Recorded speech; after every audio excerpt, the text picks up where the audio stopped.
35 km madwar il-gżira Awċija. Kienet din id-distanza li jomew Neil, Hannah, Stephen, Andrew u Richard biex jappoġġjaw l-organizzazzjoni Wave of Change li tqajjem kuxjenza dwar il-kwistjonijiet ambjentali li Malta qed tiffaċċja bħalissa, primarjament skart tal-plastik mormi fil-baħar. Kmieni s-sibt filgħodu fit-3:15 ta' filgħodu l-għawwiema tal-Wave of Change bdew l-għawma tagħhom minn Ħondoq ir-Rumin bl-appoġġ ta' 30 persuna fuq 10 dgħajjes. L-ewwel li wasal lura Ħondoq ir-Rumin kien Neil Ġus li rnexxielu jagħmel l-għawma f'10 sigħat u 2 minuti, bl-aħħar persuna li tasal tieħu total ta' madwar 13-il siegħa. Jistenna l-wasla tal-għawwiema kien hemm fost l-oħrajn il-kap tal-Partit Nazzjonalista Adrian Delija f'kumment fuq il-medja soċjali stqarr li din l-inizjattiva turi li mhux biss trid temmel fil-kawża iżda trid tistinka biex issir bidla.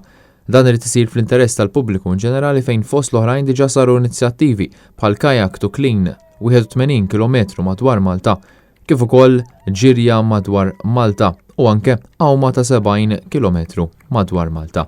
Dan kollu jikkonsisti f'kampanja li tagħti l-opportunità lil kulħadd biex inaqqas l-iskart tal-plastik u l-ammont tal-plastik li spiċċa fl-ibħra tagħna fejn għaddej ukoll bħalissa l-hashtag Wave of Change Challenge fejn persuna tiġi nominata biex tiġbor 3 biċċiet ta' skart mill-baħar filwaqt li tinnomina 3 persuni oħra biex jagħmlu l-istess. Sfida li jagħmel ukoll il-kap tal-Partit Nazzjonalista Adrian Delija.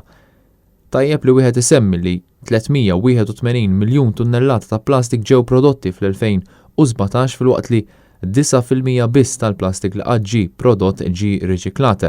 Miljun annimal tal-baħar jinqatlu annwalment bil-plastik fejn fost oħrajn 70% tal-ħut kollu ġarrab il-plastik.